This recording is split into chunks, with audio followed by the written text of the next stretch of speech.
Hello everyone, welcome back to uh, our video lecture series on discrete mathematics and its applications with me Adila Krishnadi. This is the third video on the topic. This is still on the topic of relation. The third video on the properties of binary relation. We were here last time. I asked you to try solving these exercises.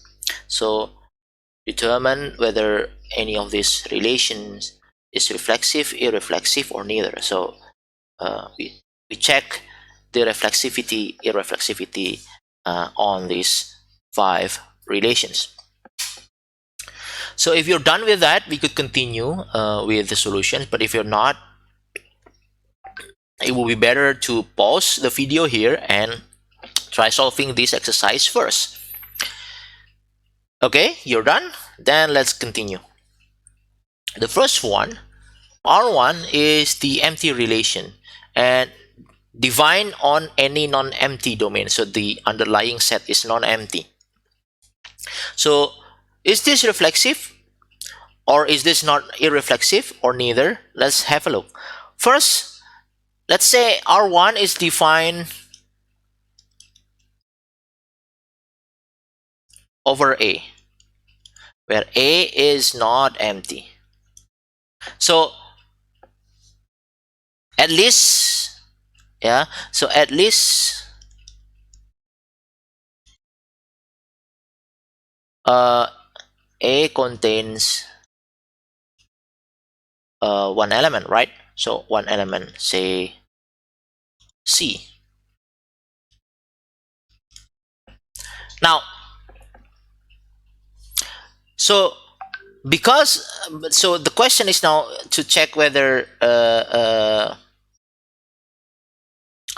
R1 is irreflexive. It is sufficient to, or to check whether R1 is reflexive. It is sufficient to, well, we could just go to the definition. So we check whether every element of A is related to itself. So let's say take let me just to clarify this, let me just erase this. At least one element. So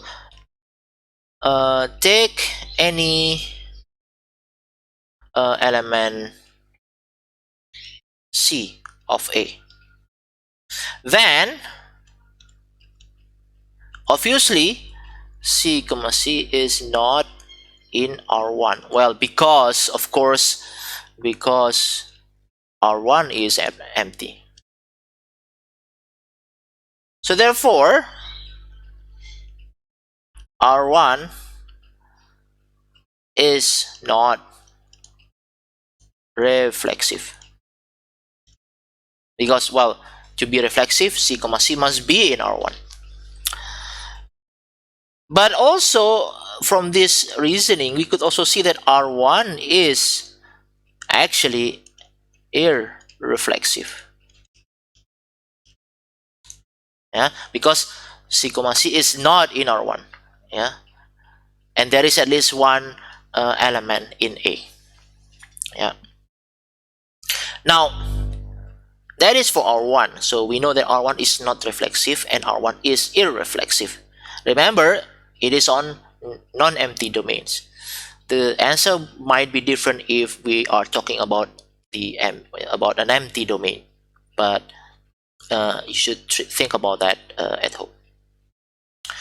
Now for R2, the relation R2 is defined over a set A, where A is a finite set containing the integers 1, 2, 3, and 4. A comma B is in R2 if and only if A times B is greater than or equal to 1. Now this one is because we have a finite set, it might be easier to simply, well, draw a graph or write the matrix, if you will. So let's draw a graph. So you have 1, 2, and then 3, and then 4. So is 1 related to 1? Yes, because 1 times 1 is greater than or equal to 1. So like this. Now, how about 1 and 2? Well, obviously, yes, 1, 2, 1, 3, and 1, 4, because 1 times 2, 1 times 3, and 1 times 4 is greater than 1. Now, how about 2? 2, 1 is, of course, yes, in the relation. So is 2, 2, because 2 times 2 is greater than 1. 2, 3, and 2, 4. Similarly, 3, 3, 3, 1, 3, 2.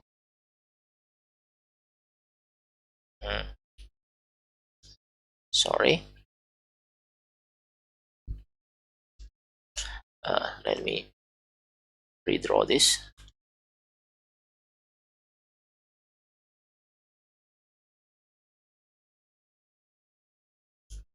And 3, 4. Now, of course, 4, 1, 4, 2, 4, 3, and 4, 4. So, in fact, well, this is easy to see that this is reflexive. And 2 is reflexive, since 1, 1, 2, 2, 3, 3, and 4, 4 are all in R2. Well, whereas of course here it is also easy to see that R2 is not air reflexive because of this, right? Since, for example, R1, 1 is in 2. So that's for R2. So R2 is reflexive but not irreflexive. How about R3? Well, R3, R3, what is R3 in this case? If you have 1, 2, 3, and 4, is there a way to connect 1 to some other integer so that in A, so that the product is less than 1? No, right? So there is no way you pair 1 with 2, or 1 with 1, 1 with 2, 1 with 3, and 1 with 4, because 1 times 1, 1 times 2, 1 times 3, 1 times 4 are all greater than or equal to 1. So it cannot be less than 1. So from 1 you cannot have that number. Similarly for 2, right? Or 3 and 4. So in fact, R3 is actually empty. Yeah. So because of this, well, then again, similar to the first exercise, then we could say that R3 is not reflexive, but R3 is air reflexive, right? Yeah, so that's the answer. Now for R4, now this is the same similar to R2, but now the domain is changed to natural numbers. So the question is AA in R4 for every natural number A? If the answer is yes, then the relation is reflexive. If the answer is no, well, it's not reflexive, right? But then the answer is actually, can you guess what is the answer? Well, you note that natural number starts from 0, right? 0, 1, 2, and so on. So the answer is no, because 0, 0 is not in R4. Yeah, so therefore R4 is not reflexive. Yeah, R4 is not reflexive. Now, is R4 irreflexive? Well, the question becomes whether is A comma A is not in R4 for every natural number n, natural number a? When then again, this is the answer is of course no, right? Yeah, because obviously 1 times 1 is greater than or equal to 1, so therefore 1 comma 1 is in R4, so is 2 comma 2 is in R4, and so on. So therefore R4 is not irreflexive. Yeah, that's R4. So R4 is neither reflexive nor irreflexive. Now how about R5? Well, this is similar. R5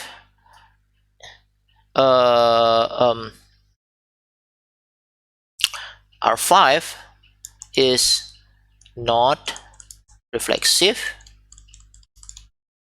because of course you can find a pair, say like 1 comma 1 is not in R5, so is sorry 2 comma 2 is not in R5.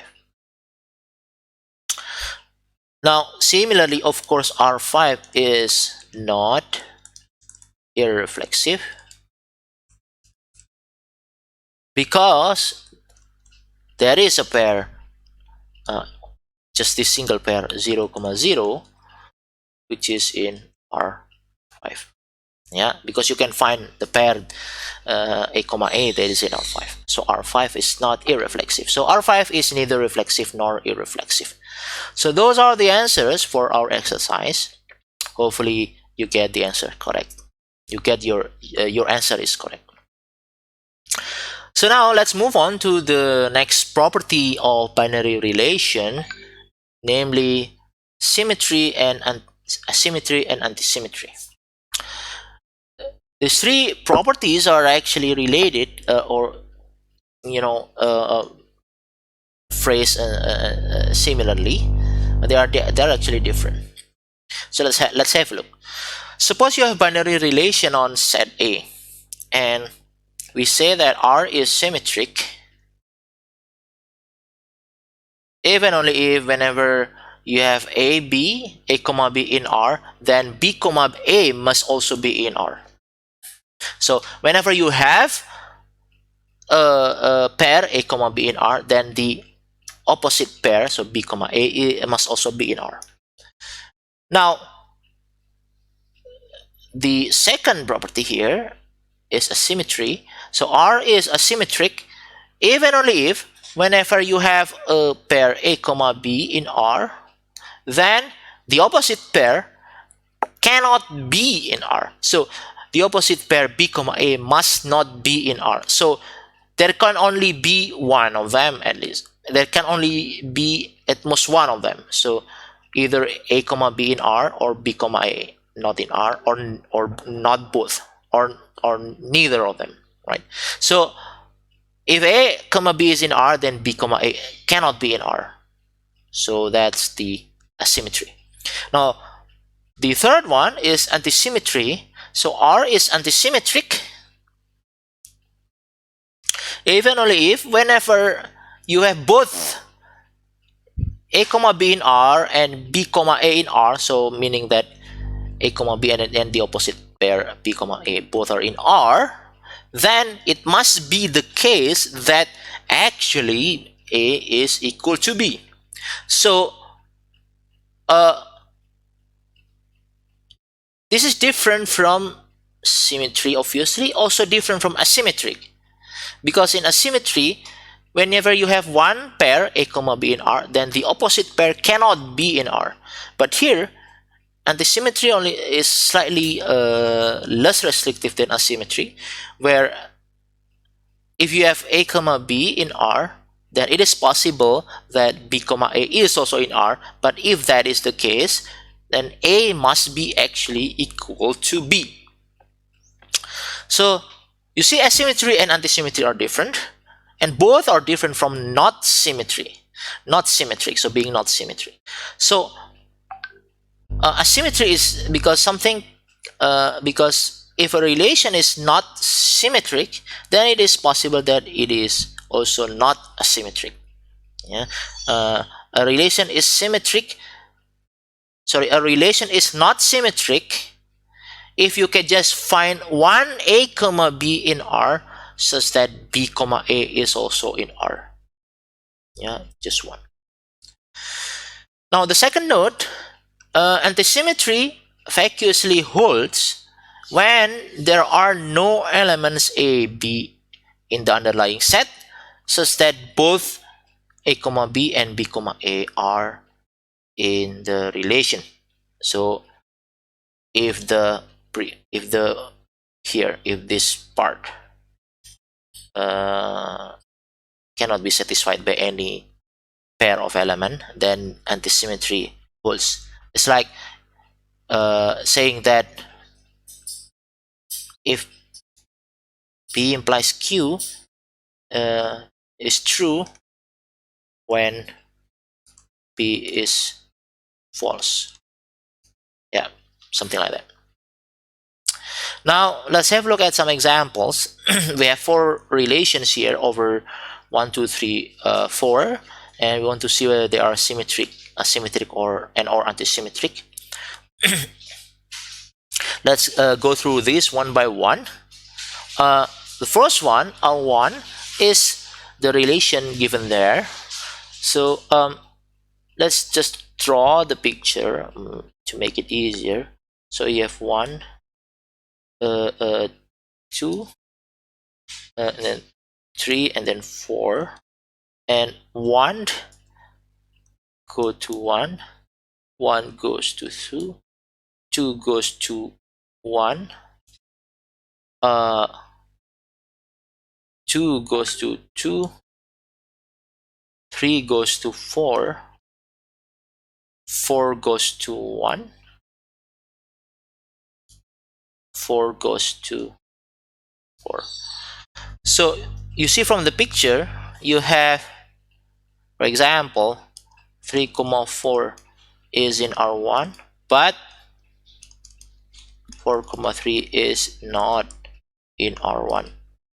Or similarly, 1, 4, sorry, 4, 1 is in R1, but 1, 4 is not in R1. So therefore, R1 is not symmetric. The matrix could also be drawn this way: 1, 2, 3, 4, 2, 3, 4. Well, here you have 1, 1, 0, 0, 1, 1, 0, 0, and then 0, 0, 0, 1, and 1, 0, sorry, 1, 0, 0, 1. Now you see here, if you look at all the non-diagonal elements, you see they are they're not mirrored. So they're not mirrored because you have, this is 1 here, but this is 0 here. So or for example, this is 1 here, but 0 is here. So it's the matrix is not symmetric. So the relation is not symmetric as well. Now,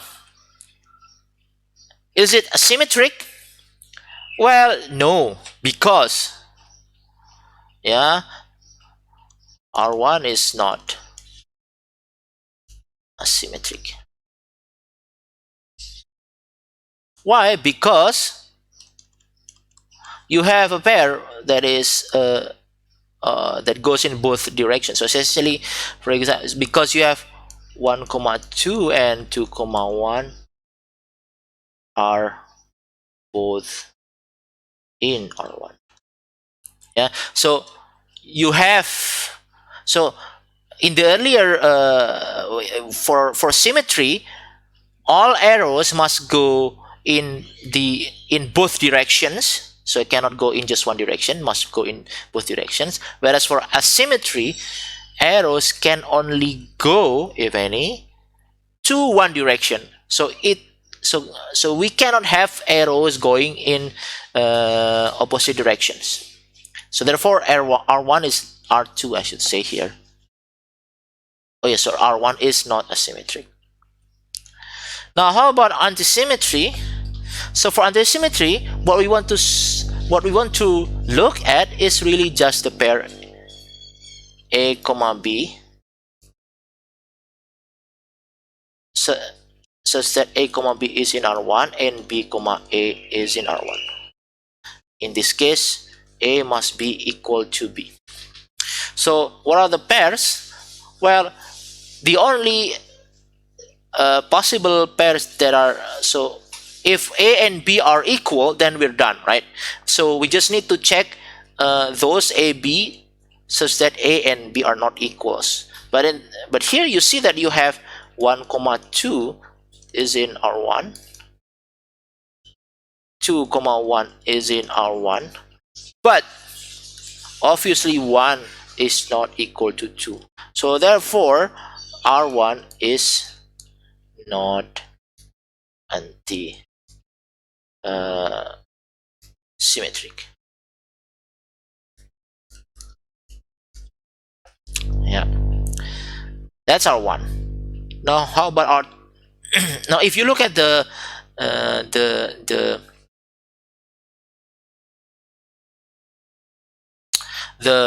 graph, antisymmetry means that you cannot have arrows going in the opposite directions, but you still allow loops. Whereas in asymmetry, you cannot have loops. Yeah. Now how about this? Well, it is easy. You could just draw them, right? 1, 2, 3, 4, but there is only an arrow here, here, and here. So because of this, R2 is of course symmetric, because existing arrows go in both directions, including the loops. Yeah. Note that symmetry does not require you to have arrows at all, right? Now how about asymmetry? R2 is obviously not asymmetric, and R2 is also not antisymmetric, as we saw in the earlier, right? Because the last one here, because 1 comma 2 and 2 comma 1 is in R2, but 1 is not equal to 2. Now how about R3? Now R3 is slightly different. So you have 1, 2, 3, 4. Let's do it without graph now. Let's do it with the matrix.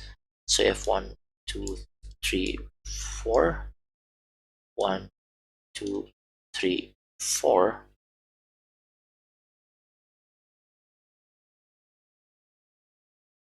So here you have 0, 0, 0, and 0. 1, 0, 0, and 0.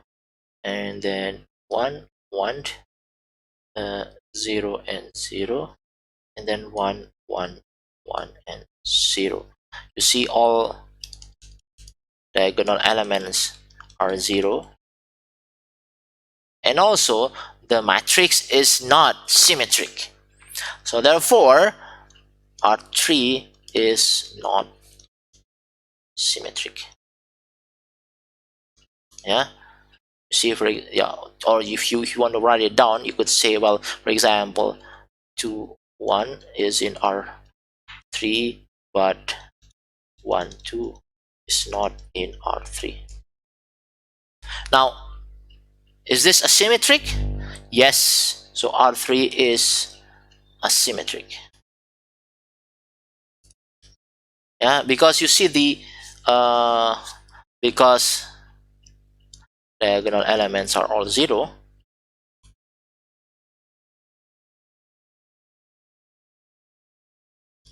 and matrix is not symmetric. So note that in order to have a symmetry, the matrix cannot be symmetric and the diagonal elements must all be 0. Now how about antisymmetry? Well, R3 is well, in this case this is anti-symmetric. Yeah, you see, because well, because the matrix is not symmetric, we don't when we don't require diagonal elements to be all 0, but the matrix cannot be symmetric, so antisymmetry is like that. So you see the requirement for being asymmetric and antisymmetric, they are similar. So for both of them, matrix cannot be symmetric, but R3 is more restrictive because we also additionally require that the matrix, the diagonal elements must all be 0, whereas antisymmetry does not require that. So, and now we have another example. Let's have a look. If you have let's use matrix this time.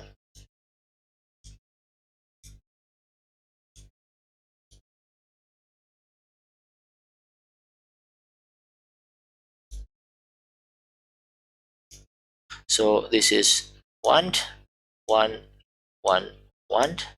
This is of course this is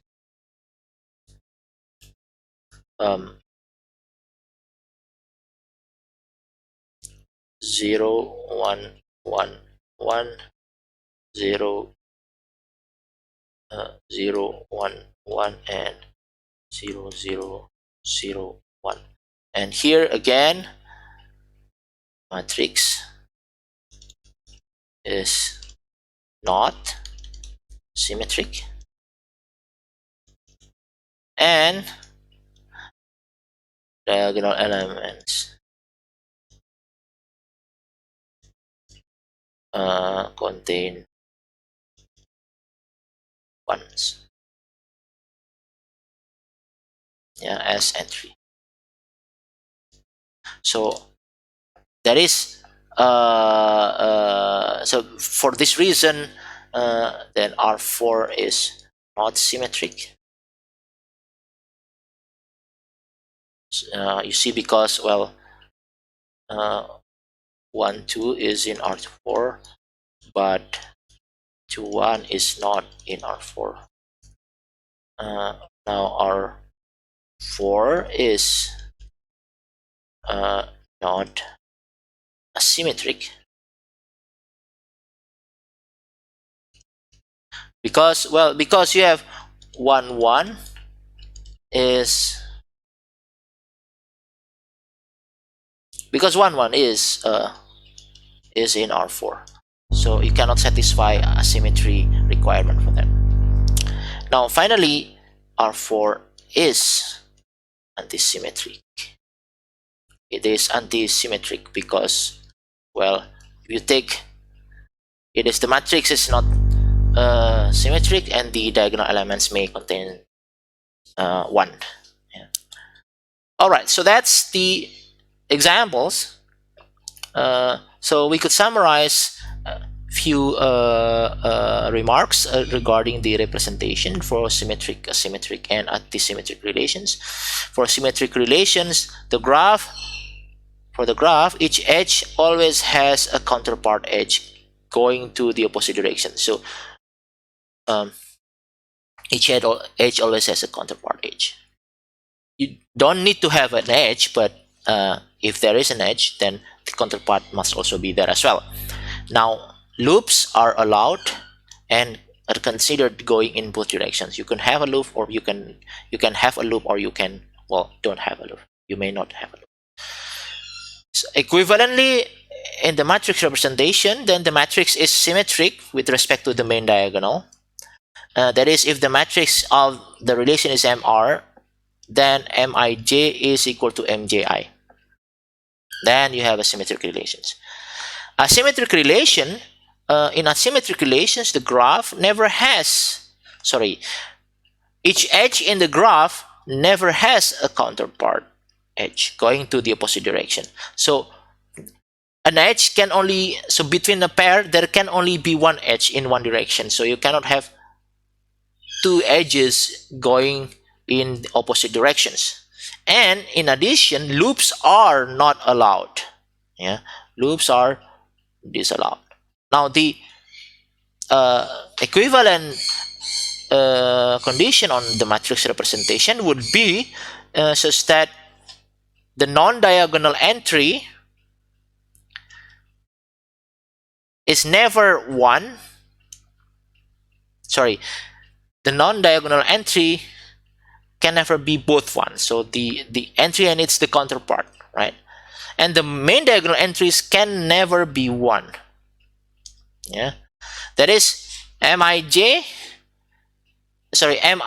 must be 0. So for the diagonal elements, and whenever I is not equal to j, then Mij is 0 or Mji is 0. So at least one of them has to be